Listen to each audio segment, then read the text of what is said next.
Friends, today in this lecture we will learn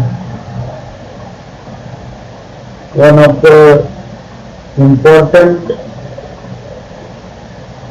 optical instrument, that is a plane transmission diffraction grating.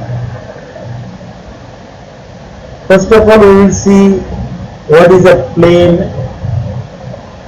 diffraction grating. A diffraction grating is an extremely useful device and is one of its forms. It consists of a very large number of slits side by side. And see, these slits are separated by opaque spaces. Whenever a wavefront is incident on a grating surface, light is transmitted through the slits and there is an obstacle, or we can say that light is obstructed by the opaque portion, and such a grating is called as a transmission grating. See, this type of transmission grating is constructed by ruling equidistant parallel lines with a fine quality of a diamond on a optically plane glass plate, and the ruled lines are opaque to light, means light is obstructed by that portion, and the spaces are called the transparencies, and such a grating is called transmission grating. And the diffraction means the bending process of a light beam done by this diffraction transmission grating is known as plane transmission diffraction grating. On this plane transmission diffraction grating, the number of lines is on a plane is nothing but 15,000 lines per inch. The grating with originally ruled surface are only few. But see, for practical applications, practical purposes, replicas of the original grating are prepared. How these replicas are prepared? See, on the original grating surface, a thin layer of, we can say, collidon solution is poured, and the solution is allowed to harden, and then the film of collidon is removed from the grating surface and then fixed between two glass plates, and this serves as a flame transmission grating. See friends, a large number of replicas are prepared in this way from a single original ruled surface. Now we will see how this plane transmission grating acts as a plane transmission diffraction grating. In optics, as we are very clear that if we having a diagram, then we get our idea very clear.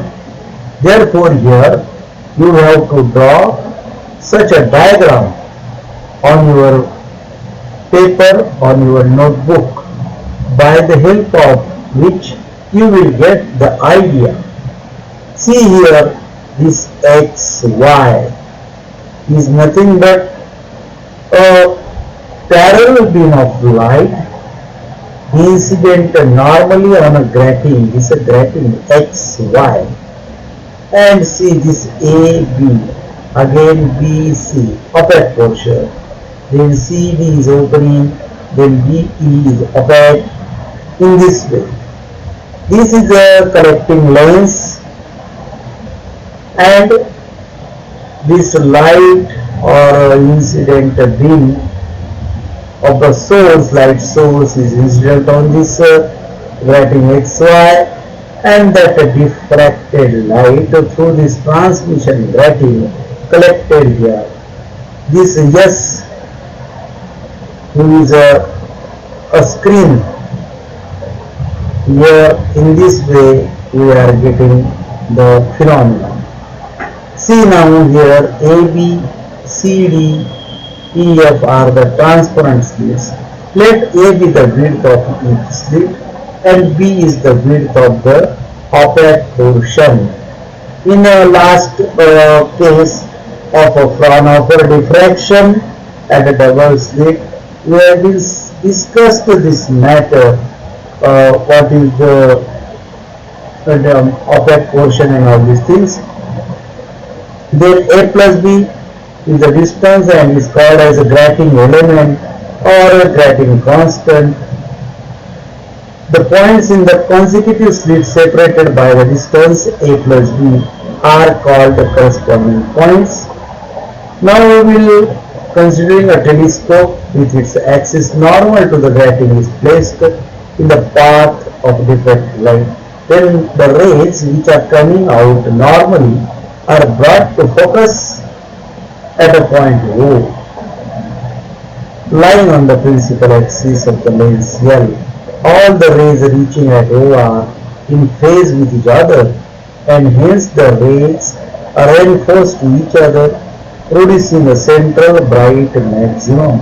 See here, central bright maximum.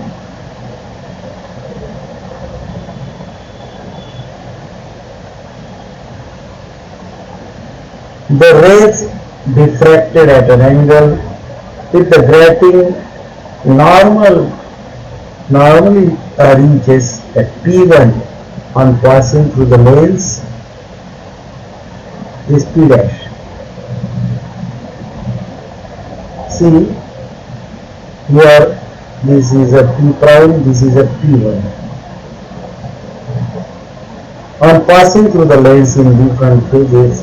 Now to find path difference, draw AK perpendicular. See here, AK is a perpendicular. This A we have been drawn, K perpendicular to the direction of the diffracted light. Cn is the path difference between the rays. Then the path difference is nothing but Cn equal to AC sine of theta. This AC is nothing but A plus B, which is nothing but a grating element, and therefore if the path difference is even multiple of lambda by 2, then the point P will be bright. Hence for maximum intensity we having A plus B sine of theta equals to plus or minus n lambda. Here again n is nothing but a 0, 1, 2, 3. N is the order of interference maximum, and the point P will be dark. When it will be dark? It will be dark when A plus B in bracket closed into sine of theta equals to plus or minus twice n plus 1 bracket closed into lambda by 2. Thus the diffracted rays from any pair of corresponding points of the slit will produce constructive or destructive interference at a point P according to the path difference is an even odd multiple of lambda by 2. See here, for n is the order of interference maximum is 0. Then we get a central maximum at 0, and that is n equal to 0, therefore sine of theta equals to 0, and theta or theoretically it will be 0. There is no diffraction in light travels straight and is called zero order. Now, if n equals to plus or minus 1 into sine of theta 1 equals to plus or minus lambda by a plus b, here we get the condition for the first order principal maximum intensity point on the other side of a zero, that is at P1 and Q1. The intensity of P1 or Q1 is less than the intensity at 0, and for that purpose again we will take the n equals to 2 means second order, therefore sine of theta 2 equals to plus or minus, putting the value of n lambda, that is 2 lambda upon a plus b. Here we get the condition for the second order principal maximum.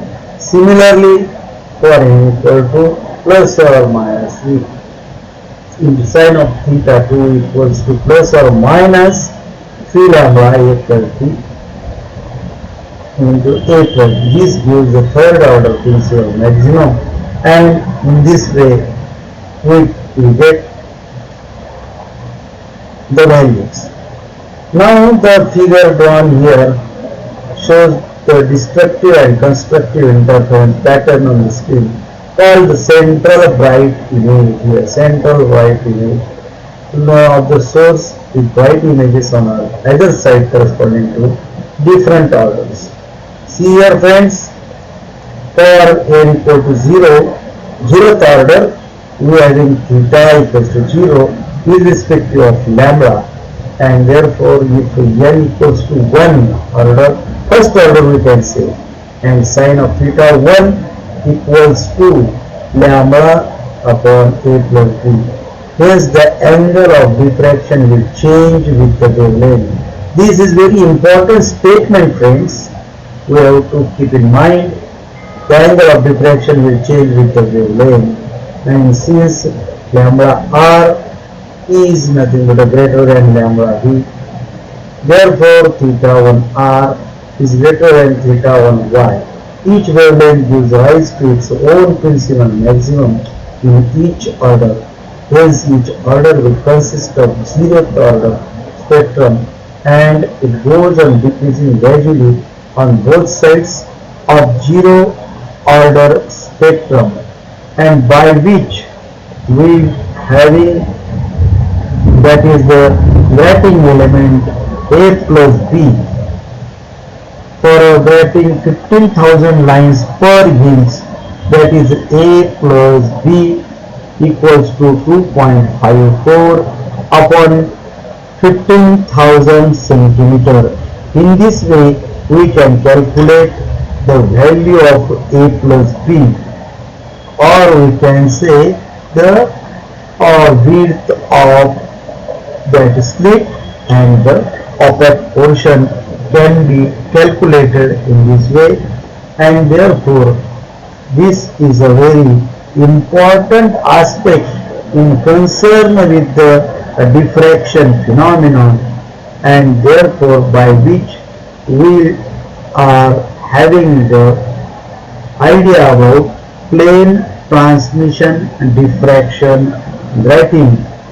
Now in next lecture we will see how by using the plane transmission diffraction grating we can able to determine the wavelength of the light of the source which are going to use, and we will discuss it in next lecture. Thank you very much.